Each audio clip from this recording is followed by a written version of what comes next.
Assalamualaikum warahmatullahi wabarakatuh. Semangat pagi, apa kabar anak-anakku sekalian? Pada hari ini Bapak akan menyampaikan beberapa materi. Di bab awal kita akan bahas tentang solution. Perkenalkan dulu, nama saya Apoteker Ahmad Sairi, bekerja di SMK Farmasi Kusuma Bangsa sebagai guru ilmu resep di kelas 11. Untuk bab solution kita akan bahas beberapa yang harus anak-anak sekalian ketahui, yaitu tentang pengertian larutan, kemudian macam-macam larutan, keuntungan dan kerugian sediaan larutan, faktor-faktor yang mempengaruhi kelarutan, faktor-faktor yang mempengaruhi kecepatan kelarutan, kemudian cara melarutkan bahan obat, yang terakhir itu memahami dan menjelaskan cara menghitung perhitungan non-etanol dan perhitungan etanol. Nah, ini akan Bapak bahas di akhir untuk hitung-hitungan. Kita langsung masuk saja ke materi pertama yang harus kita bahas di sini, yaitu tentang solution. Solution. Yang pertama adalah pengertiannya. Pengertiannya apa solution? Solution adalah sediaan farmasi. Nah, karena kita ini berhubungan dengan farmasi, kata kuncinya yang pertama adalah sediaan farmasi, ya. Mengandung zat khasiat, atau di buku anak-anak sekalian adalah zat kimia yang terlarut dalam pelarut. Jadi pengertian solution adalah sediaan farmasi mengandung zat berkhasiat. Saya tambahin lagi satu atau lebih zat berkhasiat atau kimia yang terlarut dalam pelarut. Itulah pengertian solution. Dan di istilah solution atau larutan ada beberapa istilah. Yang pertama solut, itu zat terlarut. Kemudian solvent itu pelarut. Kemudian macam-macam pelarut. Nah, pada umumnya pelarut di sediaan farmasi adalah air, karena air itu paling inert, paling aman untuk dikonsumsi oleh manusia. Karenanya pasti dalam larutan itu zat pelarutnya atau solventnya adalah air, atau bahasa latinnya aqua. Nah, pelarut-pelarut yang lain apa yang sering digunakan? Etanol atau alkohol, kemudian gliserin, ether itu khusus untuk obat luar, ya. Minyak juga biasanya untuk obat luar juga. Parafin liquidum, ether minyak tanah, ya. Etanol untuk larutkan mentol, iodium, ya. Terkadang juga untuk bikin larutan obat minum, ya. Biasanya ini untuk elixir. Gliserin, ether. Gliserin zat-zat sama, ya, borak. Kemudian kalau ether, kamper, mentol, ya, asam salisilat. Itu biasanya menggunakan ether. Selanjutnya kita singkat saja. Nanti di akhir video saya akan saya berikan quiz, ya. Makanya perhatikan dengan seksama. Selanjutnya kita akan membahas tentang faktor-faktor yang mempengaruhi kelarutan, ya. Faktor-faktor yang mempengaruhi kelarutan ini ada di materi yang saya bagikan, itu ada 7, ya. 7 poin. Yang pertama, sifat solut dan solvennya. Sifat solut dan solvennya ini dimaksud di sini adalah ketika zat yang bersifat polar maka akan larut dalam zat yang polar. Zat yang non polar akan larut di pelarut yang non polar, ya. Contoh zat polar itu apa saja sih? Contohnya NaCl itu akan larut dalam air karena bersifat polar. Terus non polar, zat-zat non polar, contohnya zat-zat organik, senyawa organik seperti kodein. Kodein itu akan larut dalam pelarut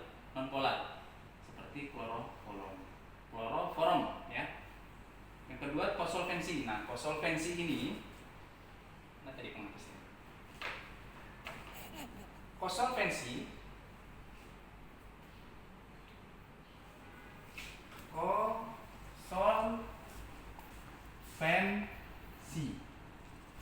ini maksudnya adalah modifikasi pelarut. Nah, modifikasi pelarut ini apa maksudnya? Adalah kelarutan zat akan naik ketika ditambahkan pelarut lain. Nah, contohnya di sini pembuatan eliksir pada paracetamol. Paracetamol itu tidak larut dalam air, tapi larut dalam pelarut aqua dan etanol atau air dan alkohol. Itu kosolvensi. Ya. Jadi modifikasi pelarut. Terus kalau di buku ini ada luminan tidak larut dalam air tetapi larut dalam air gliserin dan etanol. Ya.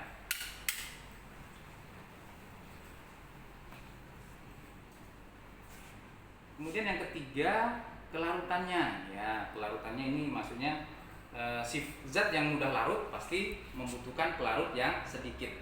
Begitu juga sebaliknya. Tidak usah terlalu panjang lebar ini dibahas. Terus temperatur. Temperatur kenaikan suhu akan rata-rata ya, kenaikan suhu akan menaikkan juga kelarutan suatu zat tersebut. Ya, kenaikan suhu akan menaikkan kelarutan zat tersebut biasanya. Tapi ada zat-zat tertentu yang dalam pemanasan juga tidak terpengaruh untuk larut. Tapi pada umumnya ketika suhu naik maka kelarutan akan naik juga dan sebaliknya. Terus yang kelima itu salting out ya. Salting out itu penambahan zat lain yang mengakibatkan penurunan kelarutan zat utama. Penambahan zat lain mengakibatkan penurunan kelarutan zat utama. Contohnya apa? Minyak atsiri akan turun kelarutannya apabila ditambahkan larutan NaCl jenuh. Karena apa? NaCl lebih mudah larut dalam air sehingga minyak atsiri akan kalah dalam air dan tidak terlarut atau mengambang nantinya. Kemudian salting in. Salting in ini kebalikan dari salting out. Penambahan zat yang mengakibatkan kenaikan kelarutan zat utama, ya, penambahan zat yang mengakibatkan kenaikan kelarutan zat utama.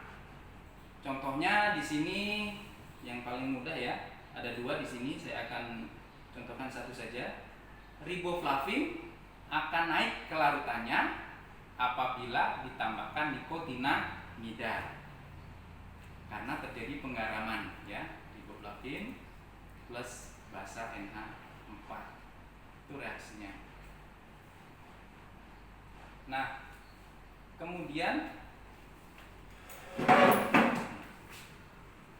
yang terakhir ini pembentukan kompleks. Pembentukan kompleks ya. Jadi pembentukan kompleks itu peristiwa terjadinya interaksi antara dua, kita baca aja lah ya biar sesuai dengan yang ada di buku. Interaksi antara senyawa tak larut dengan zat yang larut membentuk garam kompleks yang larut. Interaksi antara zat yang tidak larut dengan zat yang larut membentuk senyawa kompleks yang larut ya. Contohnya apa? Ini pembuatan betadin ya. Saya contohkan yang A saja. Ki plus I2 ini akan menjadi Ki3 ya. Ki ditambah dengan I2 atau iodum, kalium iodida ditambah dengan iodum akan membentuk senyawa Ki3 ya. Kalium triiodida yang larut. Ki ini larut dalam air sifatnya. Nah, ini senyawa yang larut. Sedangkan iodium tidak larut dalam air. Tidak larut. Yang ini larut, yang ini tidak larut, membentuk senyawa kompleks yang larut. Ki3 larut. Ini pembentukan kompleks. Ini juga nanti kita akan praktekkan pembuatan betadin. Yang kosolvensi ini nanti kita akan praktekkan pembuatan eliksir paracetamol.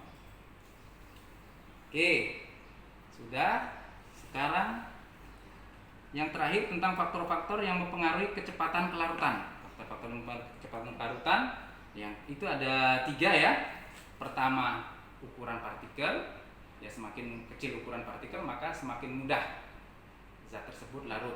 Makanya ketika nanti membuat larutan diusahakan zat-zat yang kelihatan besar partikelnya itu kita kecilkan partikelnya dengan menggerus menggunakan mortir ya. Kemudian yang kedua suhu ya, kenaikan suhu. Nanti ada beberapa praktek yang harus dengan menggunakan air panas umpamanya. Ya, seperti sukus, melarutkan sukus ya. Sukus liquidity itu sebaiknya dengan air panas ya. Kemudian pengadukan, jelas kita membuat kopi, membuat larutan gula itu diaduk baru bisa larut. Demikian juga dengan di pembuatan sediaan farmasi yang bentuk larutan.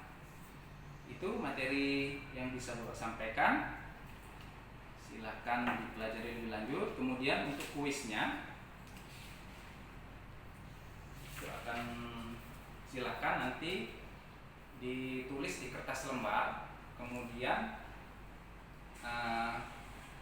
dikumpulkan melalui ketua kelas masing-masing, terus kirim ke saya, japri ke saya dalam bentuk PDF setelah dikumpulkan ke ketua kelas di akhir jam ini ya.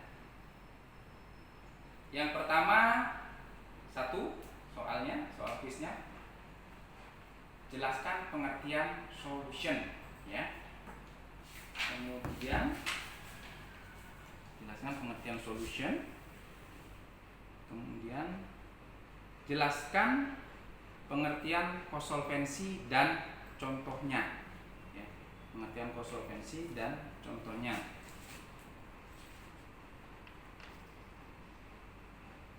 Yang selanjutnya, jelaskan salting out, salting in, dan pembentukan kompleks beserta contohnya.